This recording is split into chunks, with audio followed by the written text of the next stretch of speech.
Os passos de pernas de ferro tilintam nos paralelepípedos, mas não é o som de uma marcha da vitória, é o baque de uma prótese.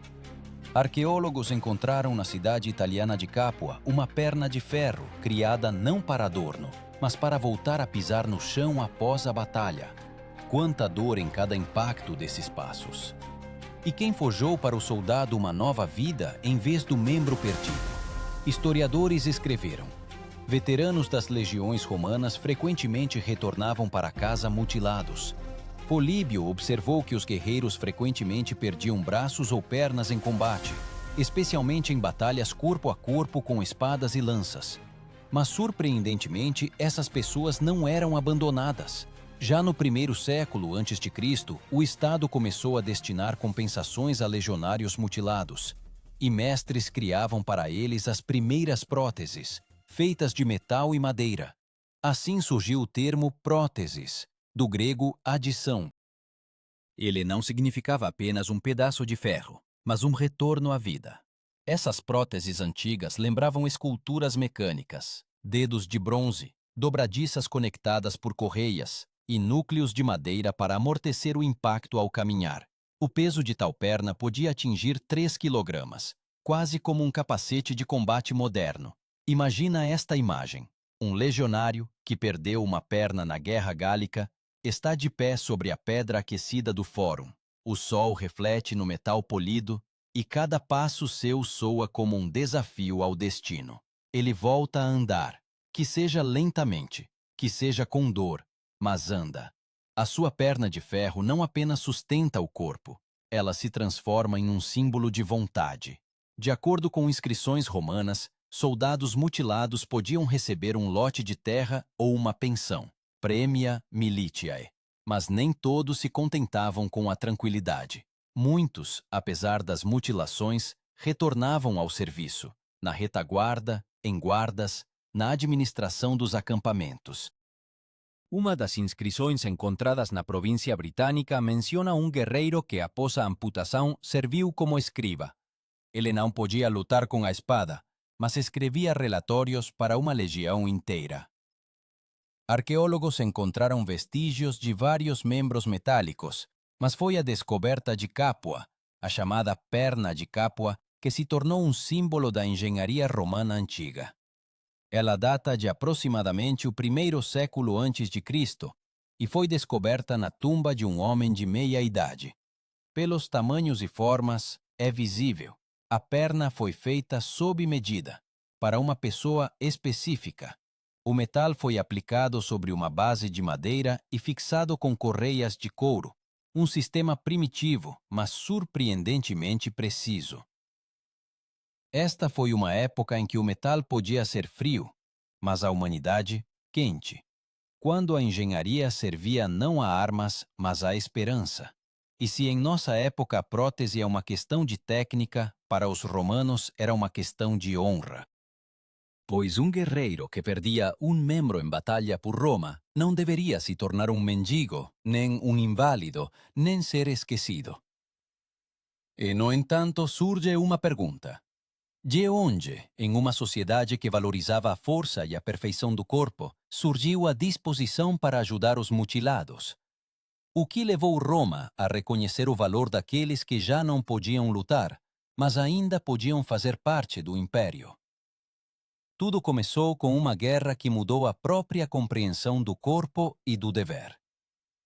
Após a Segunda Guerra Púnica, em meados do século II a.C., Roma enfrentou um novo tipo de perdas. Não a morte, mas ferimentos mutiladores. Políbio escreveu que após as batalhas de Canas e Zama, milhares de guerreiros ficaram sem braços, pernas e olhos. Essas pessoas já não podiam estar em formação, mas em seus peitos ainda batia o coração de um legionário. E o Estado não podia permitir que tais corações apodrecessem na miséria. Os romanos criaram um sistema especial de apoio aos veteranos, as Colonia Veteranorum, assentamentos para ex-guerreiros. Lá eles recebiam terra, casa e o direito a uma vida sem esmolas. Mas para aqueles que haviam perdido membros, isso era pouco. Como Lívio recordava, Os veteranos que haviam sofrido ferimentos graves exigiam não piedade, mas a oportunidade de trabalhar. E então ferreiros e artesãos começaram a inventar o que hoje chamamos de engenharia médica. A imagem de um desses mestres foi preservada em um baixo relevo de Ostia.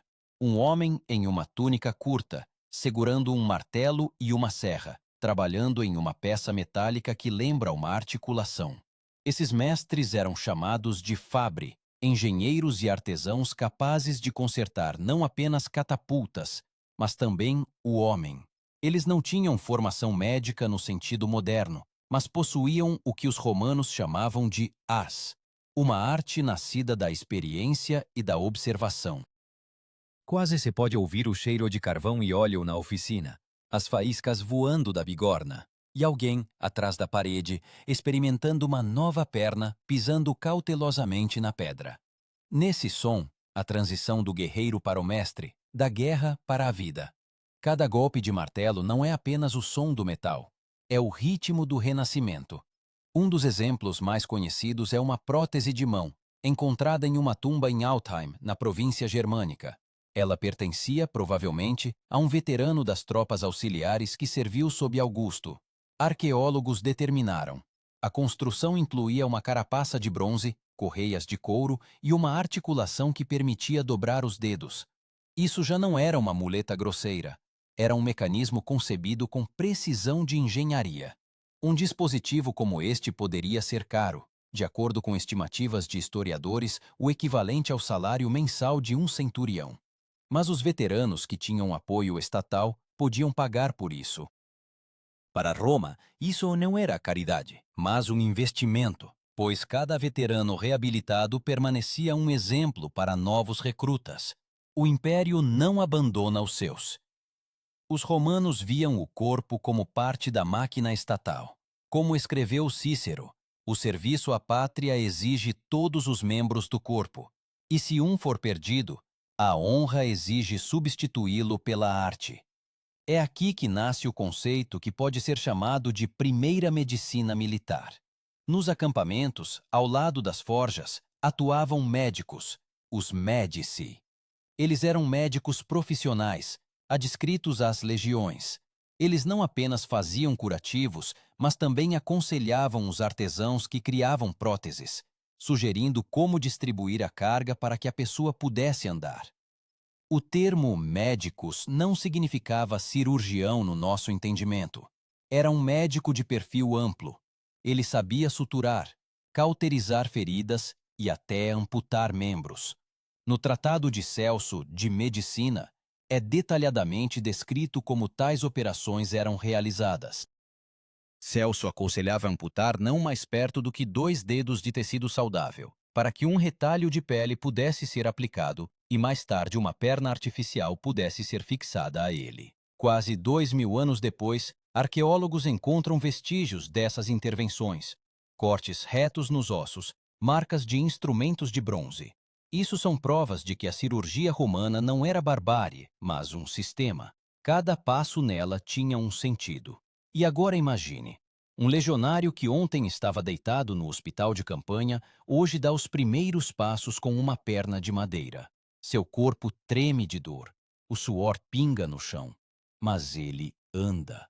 Seus irmãos de armas estão em formação e observam em silêncio. Eles não sentem pena dele. Eles invejam sua coragem, porque ele provou, mesmo perdendo a carne, é possível permanecer um soldado. Esta ideia se tornaria o fundamento da identidade romana, a crença na força da vontade sobre o corpo. Mas à frente desses homens de ferro havia mais um desafio. Eles precisavam não apenas ficar de pé, mas lutar novamente, e então o metal se tornou parte da guerra. A primeira coisa que um veterano, que retornava ao serviço com uma perna de ferro, ouvia, não eram aplausos, mas o rufar de um tambor. O ritmo da marcha, que exigia que todos mantivessem o passo. Mas seu passo soava diferente. Um baque, couro, outro, metal. Esse som o denunciava, o tornava um estranho entre os seus. E, no entanto, no exército romano não existia a palavra inválido. Apenas miles. guerreiro. Se você podia manter a formação, então você estava vivo. Historiadores observam que no primeiro século da nossa era, em algumas legiões, começaram a surgir veteranos com próteses, desempenhando tarefas fora da linha de combate. Eles eram designados para a guarda de armazéns, centros de comando e serviços de comunicação. Plínio, o Velho, escreveu que tais pessoas frequentemente demonstravam não menos coragem do que os soldados de combate, porque lutavam não com o corpo, mas com a vontade. O seu exemplo era usado para educar jovens recrutas a fim de mostrar: o medo não é uma perna amputada, mas a determinação perdida. Os membros metálicos tornavam-se parte de uma nova cultura militar. Ao contrário do mundo moderno, onde uma ferida é o fim de uma carreira, em Roma ela se transformava em prova de bravura. Daí surgiu a expressão cicatrix gloriae, cicatriz de honra. A perda de um braço ou uma perna podia até elevar o status de um veterano, se ele sobrevivesse à batalha defendendo o estandarte da legião. Engenheiros e médicos começaram a aperfeiçoar as construções. Ferreiros passaram a usar bronze em vez de ferro puro. Era mais leve e não enferrujava. Juntas de couro eram inseridas nas dobradiças para reduzir o atrito. Às vezes, os mestres incorporavam na prótese dedos móveis controlados por tiras de couro. Tudo isso era criado manualmente, sob medida para uma pessoa específica. Cada perna, cada braço, como uma obra de arte. Nesses detalhes, a engenharia romana manifestava-se não menos do que na construção de aquedutos. Afinal, os princípios eram os mesmos: equilíbrio, carga, elasticidade. Achados arqueológicos de Pompeia mostram oficinas onde, ao lado de estátuas de bronze, jaziam peças brutas para articulações humanas. Não era uma vizinhança acidental. Escultores e ferreiros usavam os mesmos métodos para recriar formas ideais. O termo que descreve precisamente este fenômeno é opus. Em Roma, assim se chamava qualquer grande criação: um templo, um afresco ou uma arma. Mas quando um ferreiro forjava uma perna para um veterano, ele também criava um opus, um trabalho em que o metal e o destino se uniam. Não era apenas um ofício, mas um serviço. Os romanos acreditavam que o corpo era um templo do espírito, e se o templo estivesse danificado, ele precisava ser restaurado. Assim, se formava a filosofia estoica, da resiliência diante do sofrimento. Os estoicos ensinavam que a dor era um teste, não uma sentença. Sêneca escreveu que a bravura se manifesta não em não sofrer, mas em sofrer com dignidade. E os guerreiros com próteses tornavam-se exemplos vivos dessa filosofia. No campo de batalha nem sempre empunhavam armas, mas a sua presença tinha significado. Um veterano com uma mão de bronze podia inspirar uma coorte inteira. Quando ele se apresentava em formação, o sol refletia no metal, e os jovens soldados viam nele não uma mutilação, mas a luz da honra. Este brilho substituía as palavras. Evidências arqueológicas mostram que algumas próteses eram adornadas com gravuras, padrões, letras, símbolos das legiões. Possivelmente, era uma forma de devolver a individualidade ao corpo, de tornar o metal parte de si. En un fragmento encontrado, é visível a palavra latina spes, esperança. O metal no qual essa palavra estava gravada guardava mais do que carne, guardava significado. Muitos historiadores debatem o quão massivo foi esse fenômeno. Alguns acreditam que as próteses eram raras e um privilégio de veteranos ricos. Outros, baseando-se em inscrições epigráficas e listas de inventário, afirmam que já sob Augusto existiam oficinas militares onde dispositivos semelhantes eram criados para os feridos. Provavelmente, a verdade está em algum lugar no meio. Os guerreiros nobres tinham construções complexas, os simples, muletas de madeira revestidas de couro. Mas a ideia era uma só. Mesmo após a perda do corpo, o homem permanecia parte do exército. Nos tempos de Trajano, no início do século II, a medicina romana atingiu um florescimento particular. Surgiram hospitais de campanha, valetudinaria. Esses lazaretos de acampamento tinham salas separadas para tratamentos prolongados. Lá, médicos e Fabbri trabalhavam juntos, criando novos membros para os veteranos. Era uma fábrica de renascimento, onde o metal se transformava em uma extensão da carne.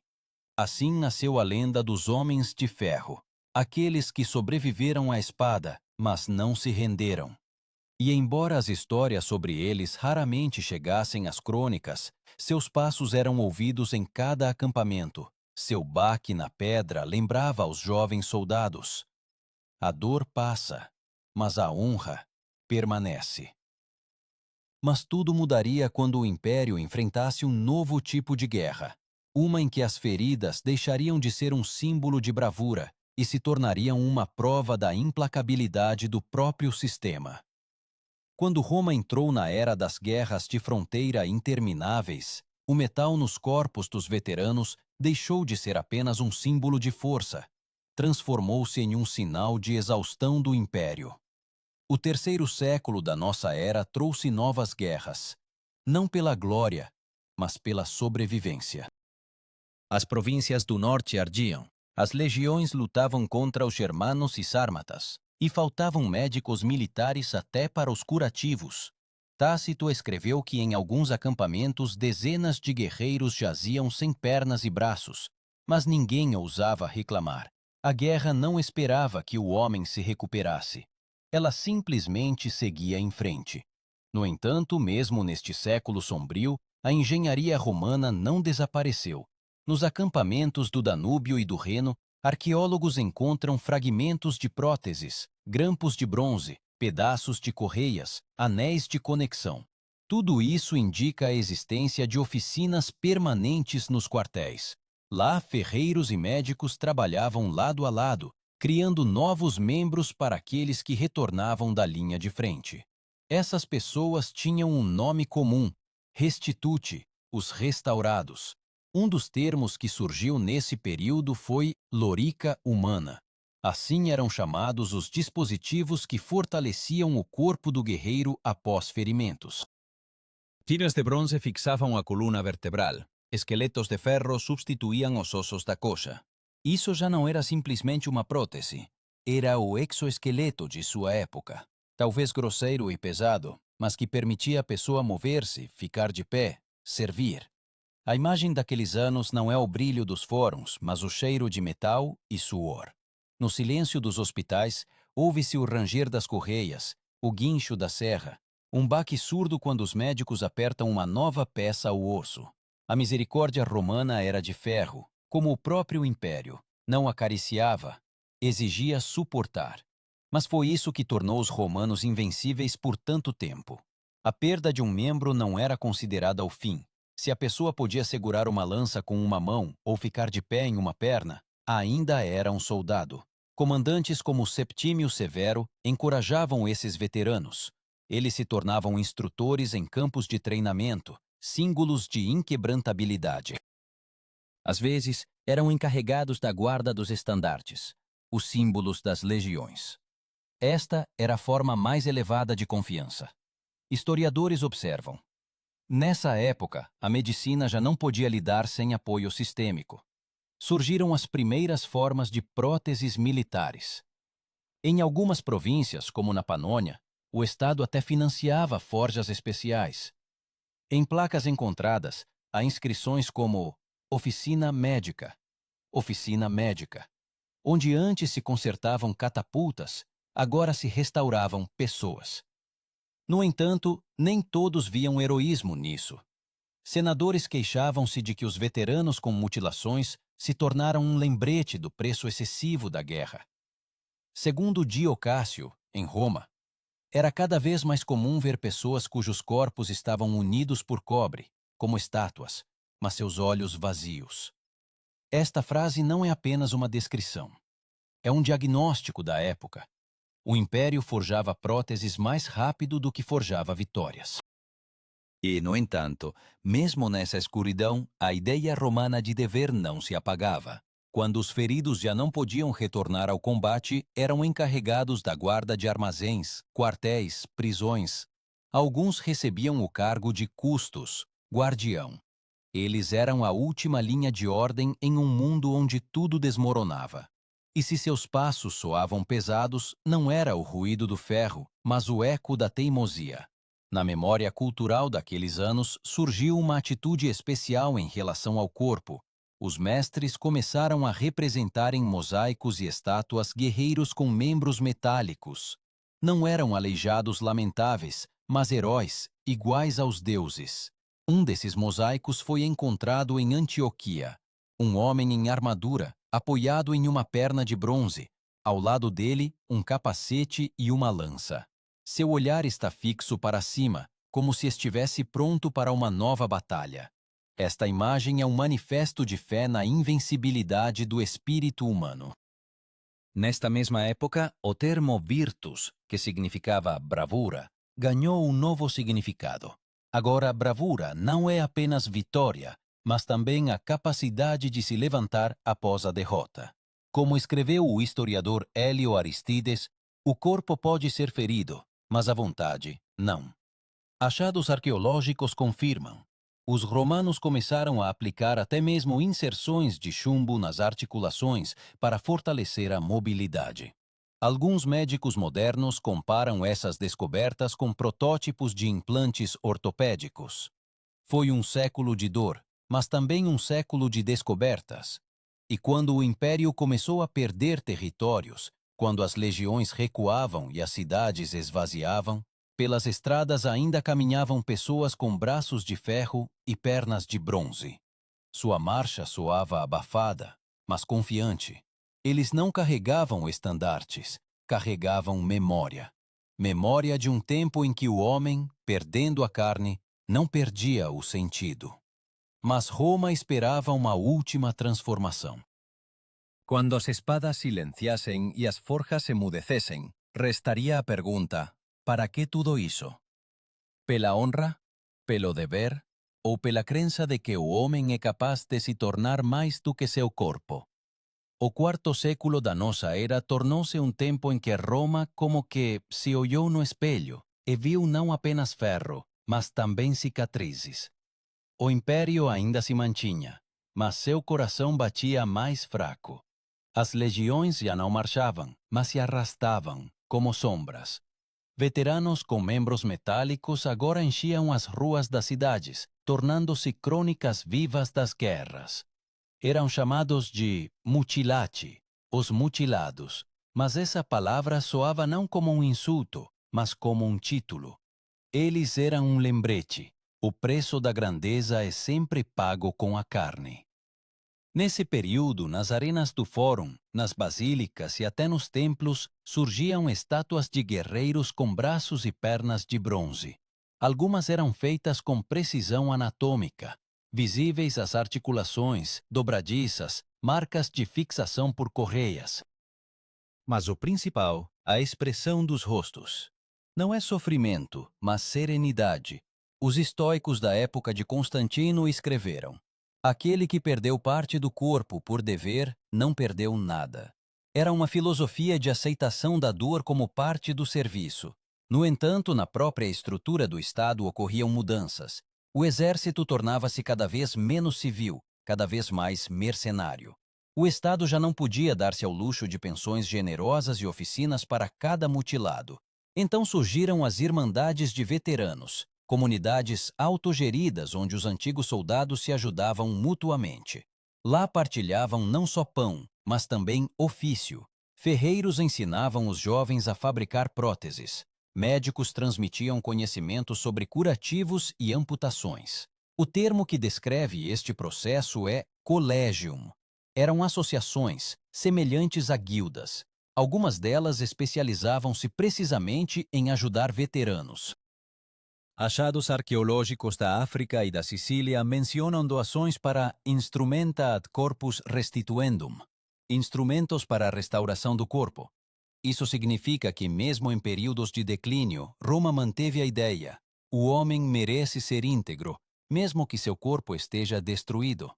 Nas oficinas usava-se tudo o que estava à mão: bronze, ferro, estanho, madeira, couro, às vezes até ossos de animais.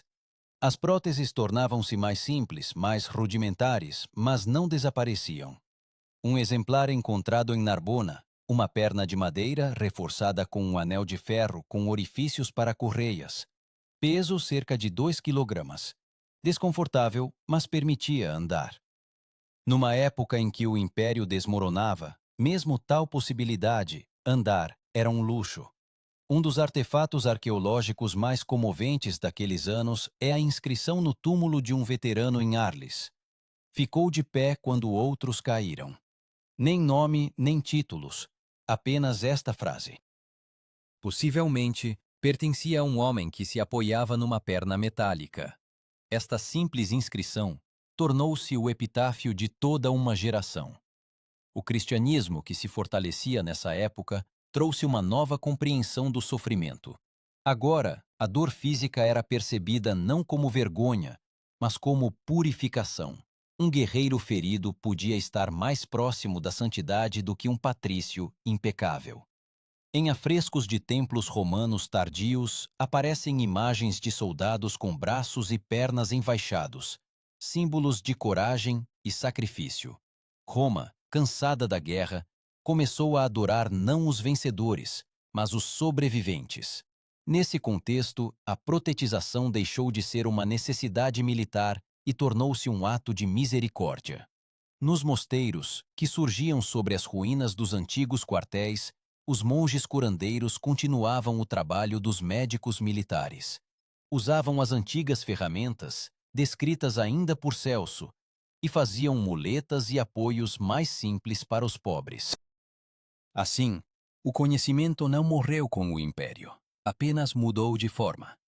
Gradualmente, as lendas sobre os homens de ferro transformaram-se em parábolas. Nas crônicas do século V, encontram-se relatos de veteranos cujos corpos eram parcialmente de cobre e parcialmente de coragem. Historiadores debatem o quanto isso é uma metáfora. Mas uma coisa é óbvia. Na memória coletiva de Roma, o ferro tornou-se sinônimo de resiliência humana.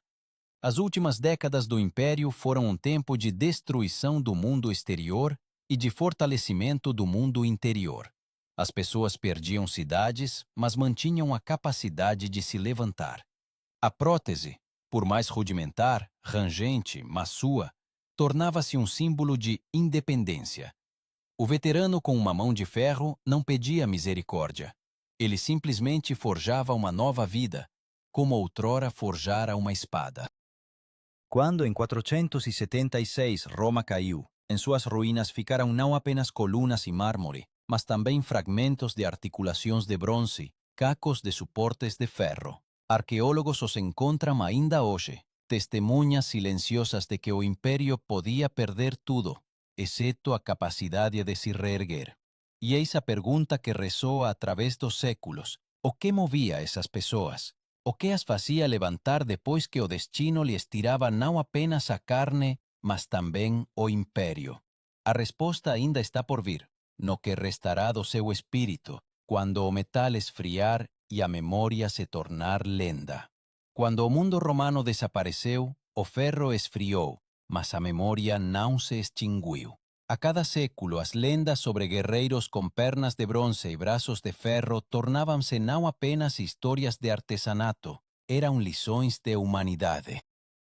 Arqueólogos, investigando antigas necrópolis, encontram restos dessas próteses e veem nelas não dispositivos técnicos, mas um símbolo. A prova de que o homem sempre tentou superar a própria fragilidade. Para o cientista moderno, cada pedaço de bronze é uma resposta à pergunta que os legionários faziam a si mesmos há 2000 anos. O que significa ser humano se seu corpo está quebrado? Os romanos respondiam simplesmente: significa continuar a andar. Suas pernas de ferro não os tornavam super-humanos, apenas lhes devolviam a capacidade de ficar de pé. Mas ficar de pé significa viver. É por isso que seu legado não desapareceu. Os princípios de distribuição de carga, as conexões articuladas, até mesmo a ideia de balanceamento de peso, tudo isso se tornou a base para as próteses modernas. Cada passo no asfalto, dado com uma perna biônica, ecoa nos paralelepípedos da antiga Capua. De lá, do baque de ferro na pedra, começou a história da restauração do homem. Filósofos diziam: corpus perit, animus manet. O corpo perece, o espírito permanece. E talvez este seja o principal sentido de toda a ideia romana, pois os braços de ferro e as pernas de bronze não eram um adorno da guerra, mas um desafio à morte. Agora, conhecendo esta história, vale a pena perguntar a si mesmo: o que nos torna humanos? Um corpo íntegro ou uma vontade inquebrantável? Vivemos num mundo onde a tecnologia devolveu a capacidade de andar àqueles que não podiam, mas a própria ideia de luta permaneceu a mesma.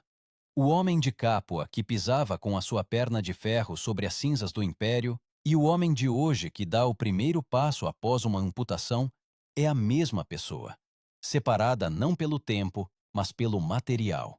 E quando o metal tilinta sob os pés, ele lembra: a verdadeira força não está no bronze nem no aço.